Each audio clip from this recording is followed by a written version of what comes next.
C'est cet hymne national de la RDC qui a marqué les débuts de l'ouverture de la session inaugurale de la nouvelle législature à la Chambre haute du Parlement. C'est mardi 14 mai 2024, les sénateurs nouvellement élus ont pris part active à cette séance plénière inaugurale présidée par le secrétaire général du Sénat, Jean Mukwala Bateke. Voici les résultats de l'appel nominal. Sur 109 membres qui composent le Sénat, 72 membres sont présents. Le quorum étant atteint, le Sénat peut valablement siéger conformément à l'article 118 de la Constitution. L'ordre du jour de cette séance comporte des points, à savoir 1. Allocution du secrétaire général du Sénat. 2. Installation du bureau provisoire. Dans ces beaux cadres appelés salle des conférences internationales, sur la liste des honorables sénateurs figurent les maillots jaunes de la province du Haut-Katanga, Jean-Michel Samalukonde Kenge, l'honorable Jacques Kiabula Katoué, gouverneur de la province du Haut-Katanga, ainsi que l'honorable Fifi Masuka Saini, gouverneur du Lualaba. Reprenant la parole, le secrétaire général du Sénat a rappelé aux honorables sénateurs élus des élus leur mission au cours de ce quinquennat. Je suis convaincu que les députés provinciaux qui vous ont élus vous ont fait confiance et croient en vos capacités d'écoute, de dialogue et d'initiative pour faire avancer les choses, sinon pour faire bouger les lignes.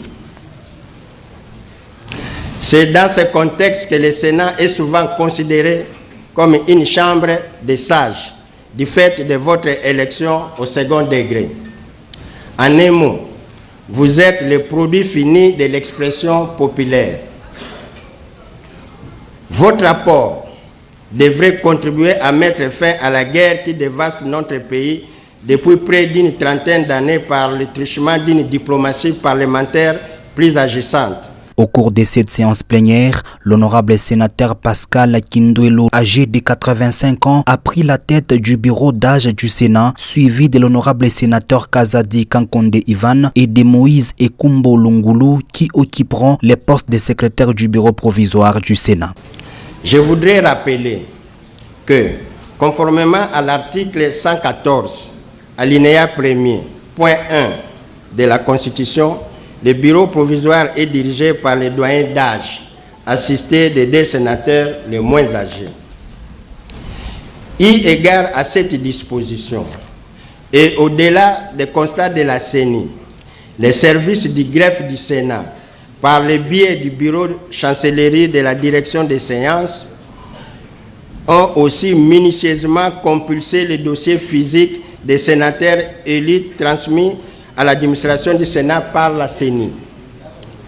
En ce qui concerne l'âge, il en ressort ce qui suit. Monsieur Pascal Kindwelo Lumbu est âgé de 85 ans. Il est né le 25 septembre 1938. C'est lui le doyen d'âge. Il est le membre du parti politique IDPS Tshisekedi, élu de la province du Congo central. Après leur installation, le nouveau président du bureau d'âge du Sénat a, dans son speech, rendu un vibrant hommage au chef de l'État, président de la République, Félix-Antoine Tshisekedi Tshilombo, pour sa vision éclairée, ainsi qu'au secrétariat général du Sénat pour ses choix portés à sa modeste personne. Honorables sénateurs et estimés collègues, en ce moment solennel où l'honneur me choisit d'assumer les fonctions de président du bureau provisoire du Sénat, qu'il me soit permis de reconnaître d'abord la main du Très-Haut, l'Éternel notre Dieu. En cette circonstance, tant pour moi-même que pour nos 2 élus les moins âgés, appelés à m'assister dans l'accomplissement de la mission nous assignée par la Constitution.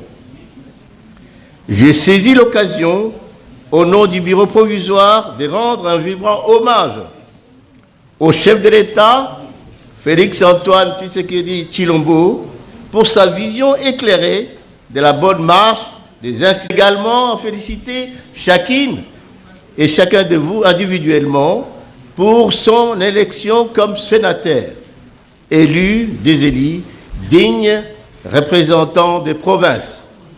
Par ailleurs, je salue les personnalités congolaises qui m'ont précédé comme président du Sénat ou du bureau provisoire. Et c'est donc par ces mots des circonstances prononcées par les bureaux d'âge du Sénat que cette plénière a touché à sa fin.